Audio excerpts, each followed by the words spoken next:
Hi hello friends, எல்லோரும் எப்படி இருக்கீங்க? நல்லா இருக்கீங்களா? எல்லோரும் எப்பயும் போல் ஹாப்பியாகவே இருங்க, சந்தோஷமாக இருங்க. சரி, இன்றைக்கி நம்ம சேனலில் என்ன பார்க்க போகிறோம் அப்படின்னா, ஒரு பிரிஞ்சி சாதம் ரெசிபி இன்றைக்கி நம்ம கூட ஷேர் பண்ணிக்க போகிறேன். சூப்பராக வந்துருந்துச்சு இன்றைக்கி நம்மளோட பிரிஞ்சி சாதம்.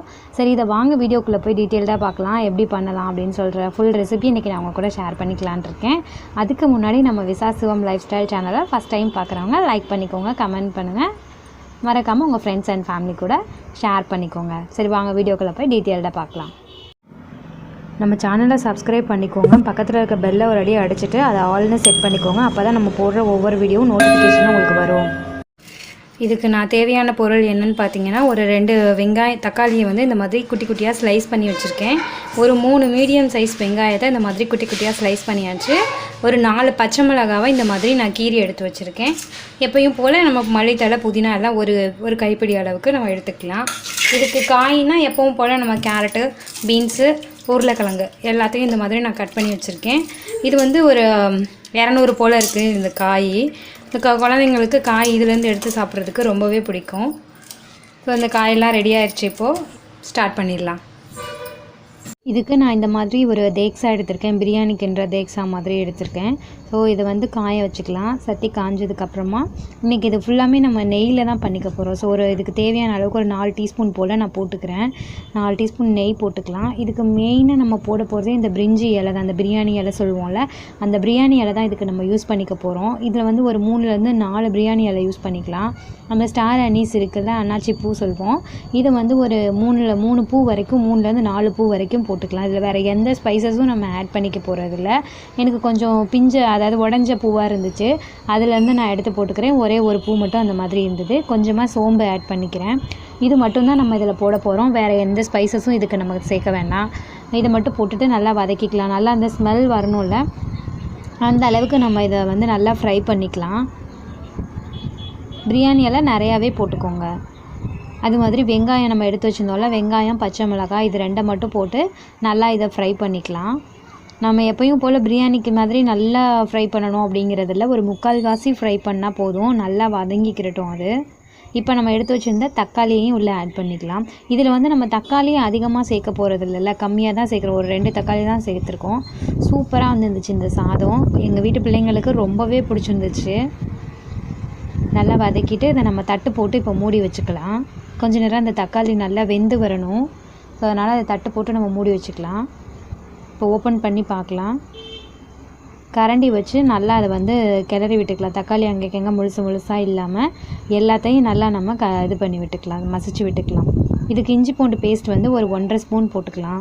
1.5 ஸ்பூன் இஞ்சி பூண்டு பேஸ்ட்டு போட்டுட்டு நல்லா அதோட ரா ஸ்மெல்லாம் போனதுக்கப்புறமா மல்லித்தலை, புதினா நம்ம எடுத்து வச்சுருந்தோம்ல, அதை நம்ம ஆட் பண்ணிக்கலாம். ஃபுல்லாத்தையும் நம்ம மொத்தமாக இதிலே போட்டுறாமல் கொஞ்சம் தனியாக எடுத்து வச்சுட்டு அதுக்கப்புறம் போடலாம். எடுத்து வச்சுருந்த காயையும் இதில் போட்டு ஆட் பண்ணிக்கலாம்.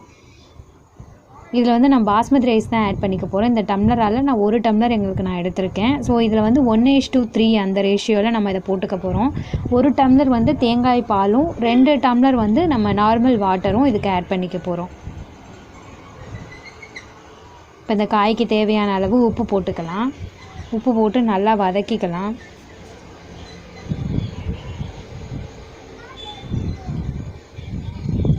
கொஞ்சம் நேரம் மூடி வச்சுட்டு அதை ஓப்பன் பண்ணி பார்க்கலாம். கொஞ்சம் காய் வதங்கட்டும். இப்போ இதுக்கு தேவையான ஸ்பைசஸ் நம்ம ஆட் பண்ணிக்கலாம். கொஞ்சமாக மஞ்சத்தூள். நம்ம எப்போயுமே பிரியாணிக்கு மஞ்சத்தூள் இந்த மாதிரிலாம் சேர்க்க மாட்டோம்ல, தக்காளி சாதம் அதுக்கு தான் சேர்ப்போம். ஸோ 1 ஸ்பூன் வந்து நல்லா மல்லித்தூள் ஆட் பண்ணிக்கோங்க. தனியாத்தூள் இருக்குல்ல, அந்த தனியாத்தூள் ஆட் பண்ணிக்கலாம். ஒரு ஸ்பூன் போல் நம்ம தனி மிளகாய் தூளும் ஆட் பண்ணிக்கலாம். ஒரு 3/4 டீஸ்பூன் போல் கரம் மசாலா ஆட் பண்ணிக்கலாம். நம்ம கரம் மசாலா வந்து பிரியாணி அந்த மாதிரி இதுக்கு யூஸ் பண்ண மாட்டோம். வேறு ஏதாவது தொட்டுக்க பொரியல் அந்த மாதிரி பண்ணும்போது யூஸ் பண்ணுவோம்ல. ஸோ இது வந்து டிஃப்ரெண்ட் டேஸ்ட்டாக இருக்கும். கரம் மசாலா யூஸ் பண்ணுங்கள். இப்போ நம்ம தேங்காய் பால் எடுத்துகிட்டு வந்தாச்சு. ஒரு டம்ளர் தேங்காய் பால் இருக்குது. அதை நம்ம இப்போ இதில் ஊற்றிக்கலாம். இப்போ நார்மல் வாட்டர் ஆட் பண்ணிக்கலாம். இது ஒரு 2 டம்ளர் நம்ம ஆட் பண்ணிக்கலாம். ஸோ இது காய் வேகிறதுக்கும் அரிசி வேகிறதுக்கும் இந்த தண்ணி போதுமானதாக இருக்கும். உங்கள் அரிசியை பொறுத்தளவு எவ்வளோக்கு வைப்பீங்களோ அந்த மாதிரி கொஞ்சம் அட்ஜஸ்ட் பண்ணிக்கோங்க. தண்ணி அதிகமாகவும் தேவைப்படும், கம்மியாகவும் தேவைப்படும். எனக்கு இதுக்கு வந்து ஒரு 3 டம்ளர் போல் தண்ணி தேவைப்பட்டுச்சு. கொஞ்சம் நேரம் மூடி வச்சுட்டு இதை கொதிக்க விட்டுடலாம். கொதித்ததுக்கப்புறம் அரிசி போட்டால் தான் டக்குன்னு வேகும். நல்லா கொதி வந்துருச்சு. ஸோ இப்போ அதை நம்ம கழுவி எடுத்து வச்சுருக்கிற அரிசியை இப்போ ஆட் பண்ணிக்கலாம்.